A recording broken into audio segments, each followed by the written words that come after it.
Hey,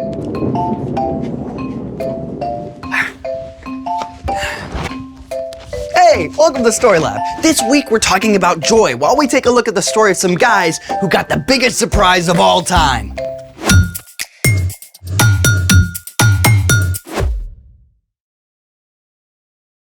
Hey, I'm Zeke. Oh, and I'm Carter. And we're talking about joy, which is choosing to celebrate what God is doing. Carter! What are you doing? Organizing. Almost done. Well, I don't see the joy in that, or that you're gonna be done anytime soon. Hey, what's with the hat? Oh, I like to plan ahead for Christmas by celebrating in July, which is scientifically proven to help Christmas get here faster. Something that organizing does not do. Well, believe it or not, I actually enjoy sorting stuff. For real? Yeah, it's very relaxing. You want to help? Well, I'm always down to help a friend, but can we make this a bit more fun? Sure. Oh, we need music. I forgot my phone. Can I see your playlists?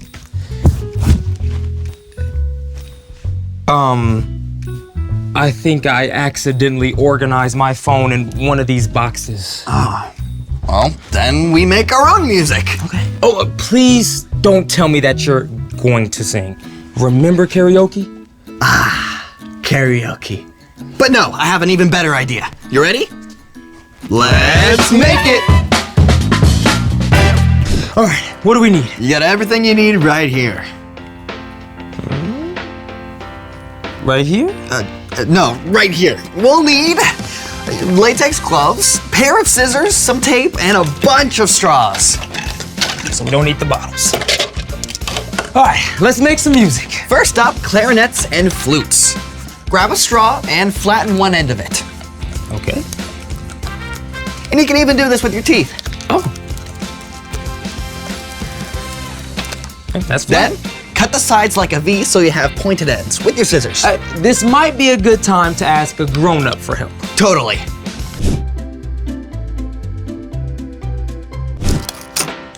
All right.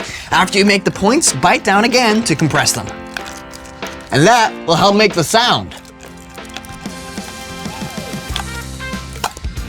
Ready? Yeah.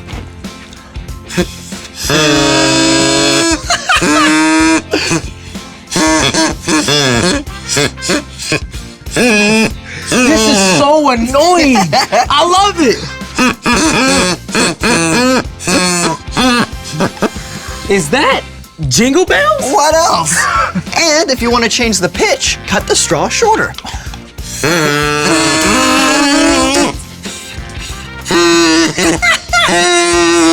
Nice. Yeah. The shorter the straw, the higher the note. And if you cut it too short,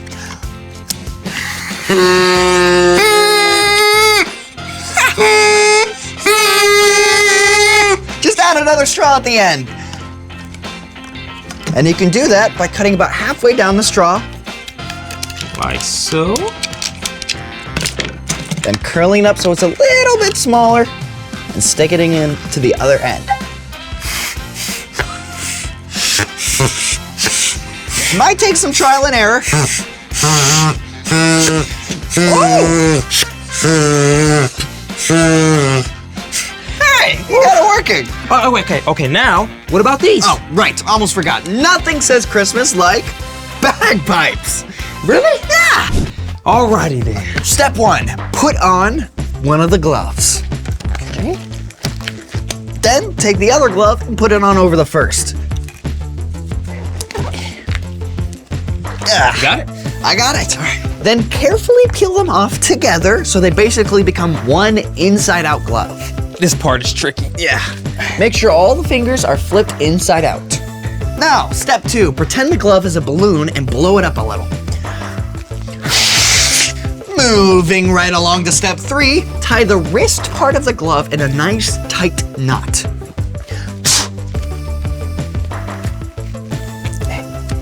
There. You got yours? Got mine. Perfect. Then you need to cut the tip of the thumb off. All right. Thumb tip cut off. Now you need 2 of these long flutes with pointed ends. I love a good callback. Step 4, put the pointed end into the thumb hole and tape it into place. And there. What's next? Okay, bagpipe magic. Here we go. Put pressure on the pinky straw or chanter to start, and then blow into the thumb straw or blowpipe.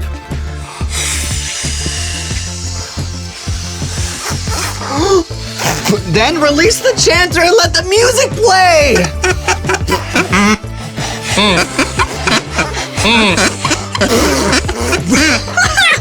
Look at that. Yo, that's so cool. As long as the bag is full of air, the bagpipe won't stop droning. Wow, so that's how they hold those notes in for so long. Yep. These bagpipes could basically make this strange but joyful noise forever. Speaking of joy, it's time for... The story before the story. Today we're in the 3rd book of the New Testament, Luke. God had a plan to bless the whole world through one family, the Israelites. But God's people kept turning away. At last, they were attacked by foreign nations. Even in this dark time, God spoke through prophets and promised to send a rescuer. After hundreds of years, God sent an angel to an ordinary girl named Mary. He told her she would give birth to a baby, God's very own son, Jesus. Which is where our story starts. Take it away. Hey everyone! Before Mary had her baby, Mary and Joseph had to make a road trip to Bethlehem so they could be counted by the Romans. But Bethlehem was so crowded, they couldn't find a room anywhere, except a place where the animals stayed. So God's very own son, Jesus, king of the entire universe, was born where cows and sheep were kept and placed in a feeding trough to sleep. It was the most incredible news ever, and no one knew about it yet. But just outside of town, a group of shepherds were taking care of their sheep. Now, of all the jobs somebody could have, shepherds were pretty low on the list. I mean, they spent nearly all their time out on the fields with a bunch of dirty sheep. Now, we don't know much about the group of shepherds outside Bethlehem, but we could imagine one of them was a young shepherd out there with his grandpa. It's so cold and boring. Does anything ever happen out here? It takes a lot of love and skill to keep these woolly ragamuffins safe. I guess. In time, you'll come to know 'em each by name. What we do here is real important. Sure doesn't feel like it. In God's eyes, every single person is of great value. And for these shepherds, on this incredible night, everything was about to change. Suddenly, brilliant light split the dark night.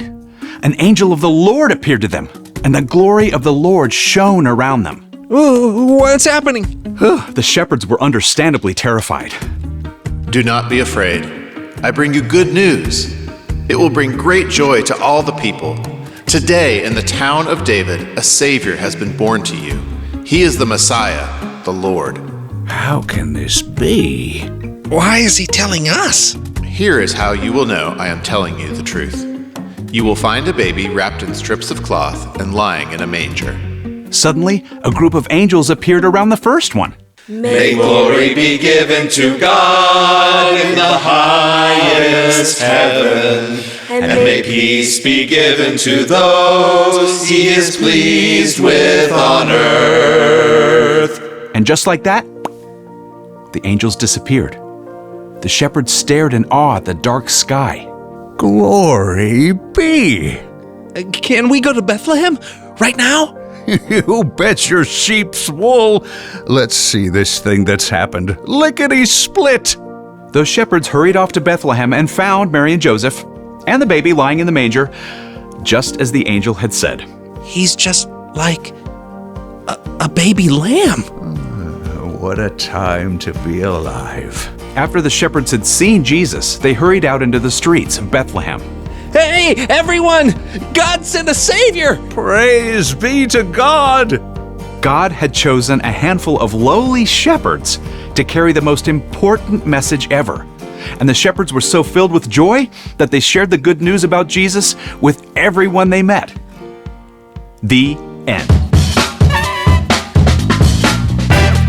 Wow, can you imagine sitting around the campfire, shooting the breeze, and then bam! Full-on angel choir. Yeah, I always wondered what the music really sounded like. So, what's our part in the story? Well, you may not be visited by an angel choir, but like the shepherds, you can find joy in your ordinary everyday life. Jesus brought joy to the world, and Jesus still brings joy to the world. So you can have joy at school when you have to stand up in front of class. Or at soccer practice when you have to run laps. You can even have joy at the dentist. Or when you're waiting in a line that takes forever. That's absolutely right. No matter how average or even frustrating your day is, you can always choose to focus on the joyful news the shepherds shared. That God sent Jesus. Exactly. Jesus came to live with us and show us how to love God and love others in any situation. And when you just remember that, every moment is an opportunity to share God's love and spread a little joy. When you're waiting in line, you can smile at someone. When your little brother's being super annoying, you can be patient and show him a little joy. Those are great ideas. For joy to the world. Joy to the world, you got it. It's not too early for Christmas songs, is it? See you next time. So, here's the thing. Jesus brings joy to the world. Speaking of joy, shall we jam? That would bring me great joy.